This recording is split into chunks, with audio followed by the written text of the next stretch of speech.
जय महाकाल। मैं आचार्य पंडित अमित द्विवेदी अपने YouTube चैनल आद्या काली शक्ति साधना केंद्र में आप सभी शिष्यों का स्वागत करता हूं। आज मैं आपको बताने जा रहा हूं औघड़ वीर साधना के विषय में। औघड़ वीर कौन है और औघड़ वीर की साधना किस प्रकार से की जा सकती है और इनसे हमें क्या क्या लाभ होते हैं, किस प्रकार से हम औघड़ वीर को सिद्ध करके अपने मनोवांछित कार्यों को सिद्ध कर सकते हैं, किंतु इस साधना से जुड़ी हुई क्या क्या ऐसे नुकसान आपको हो सकते हैं और आपके जीवन में क्या क्या सावधानियां आपको बरतनी होंगी, इन सभी विषयों के विषय में आज मैं आपको बताने जा रहा हूं। जैसा आप लोगों को पता भी होगा, कुल वीरों की संख्या 52 है। उन 52 वीरों में 21 वीर तमोगुणी और 31 वीर सतोगुणी हैं। उन तमोगुणी वीरों में वीर भैरव के बाद अगर कोई सबसे शक्तिशाली, सबसे क्रूर, सबसे अधिक सामर्थ्यवान वीर माना जाता है तो वो औघड़ वीर हैं। औघड़ वीर साधना पूर्ण रूप से अघोर साधना है और ये अघोर तंत्र के अंतर आती है। ऐसी साधनाओं को करने की अनुमति गृहस्थ साधकों के लिए नहीं है। ये साधनाएं सिर्फ उन लोगों के लिए है जिन्होंने शमशान साधनाओं में अथवा तंत्र साधनाओं में अपना पूर्ण जीवन समर्पित कर दिया है, जो सांसारिक जीवन से दूर रह करके साधनाओं को ही अपने जीवन का एकमात्र लक्ष्य मानते हैं। ऐसे लोग इस साधना को कर सकते हैं। यहाँ एक बात मैं आपको और स्पष्ट कर देना चाहूँगा कि औघड़ वीर या बल्कि हम जिस भी प्रकार की शक्ति की उपासना करें, उस शक्ति से जुड़े हुए गुण, उसकी वृत्ति हमारे भीतर कहीं ना कहीं समाहित होने लगती है। तो जब आप किसी अघोर शक्ति की पूजन करेंगे तो आपके भीतर भी कहीं ना कहीं अघोर तत्व आप में समाहित होना शुरू कर जाएगा और वो आपको समाज से थोड़ा सा दूर ले जाएगा।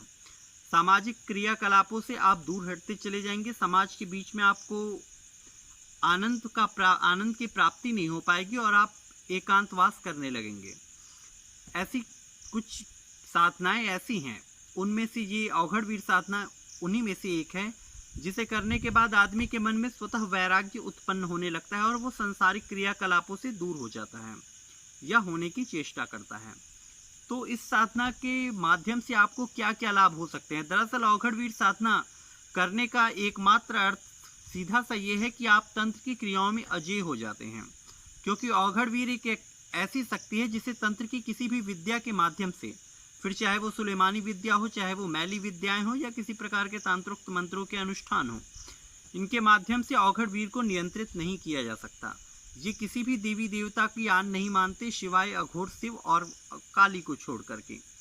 अघोर शिव और शमशान काली, काल भैरव, ऐसे कुछ एक शक्तियों को छोड़ करके ये किसी भी शक्ति की आन नहीं मानते। इस कारण से इन पर नियंत्रण स्थापित करना बहुत ही मुश्किल और जटिल कार्य होता है। औघड़ वीर की साधना शमशान भूमि में साधना की जा सकती है, किंतु वो मरघट, वो शमशान चैतन्य होने चाहिए। वहाँ जागृत अवस्था में वो शमशान जागृत होना चाहिए, अर्थात वहां पर लाश नियमित रूप से आती रहनी चाहिए। सुप्त शमशानों के अंदर इस प्रकार की उग्र साधनाएं कभी भी पूर्ण फलदायक नहीं सिद्ध हो पाती। यह साधना 21 दिनों की साधना है। इस साधना में 21 दिनों तक साधक को नित्य रात्रि काल में शमशान भूमि में जाकर के साधना करनी होती है। साधना काल में साधक को दक्षिण दिशा की ओर मुंह करके काले रंग के आसन पर बैठना होता है और काले रंग की धोती का उसे प्रयोग करना होता है। अपने सामने सरसों के तेल का दीपक प्रज्वलित करें।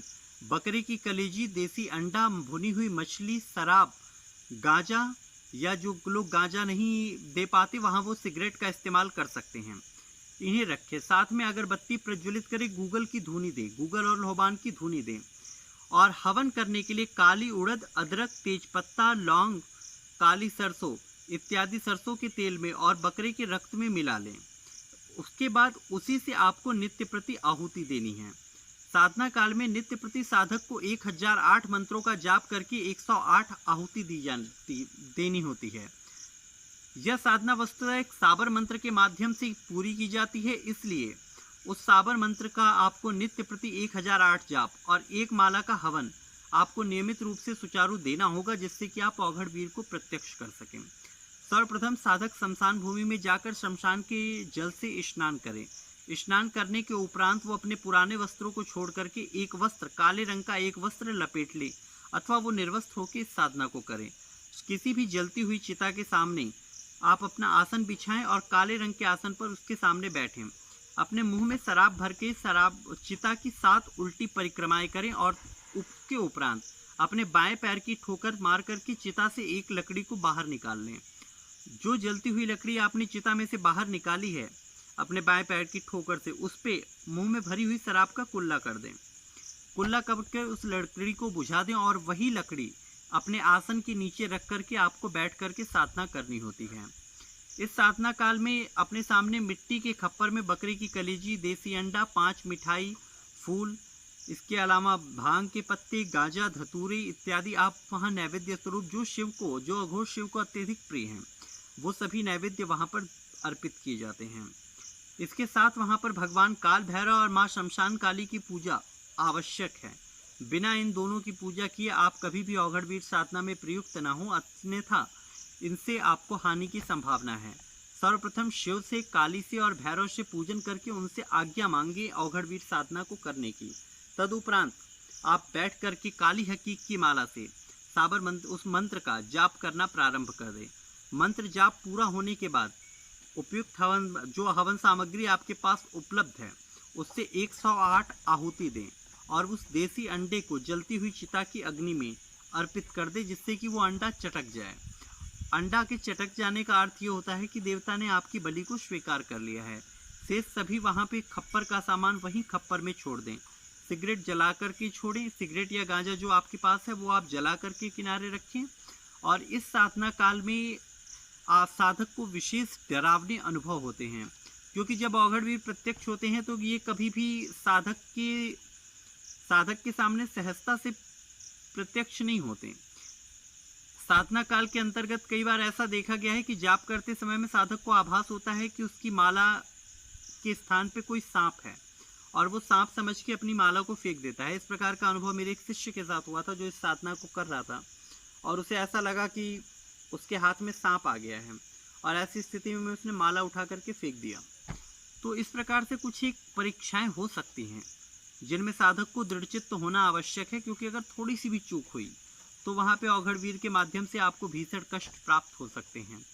इन बातों को समझ करके बहुत सोच विचार करके ही इस साधना को करें। ऐसी साधनाओं में आगे बढ़ें जिससे कि आपको नुकसान न हो।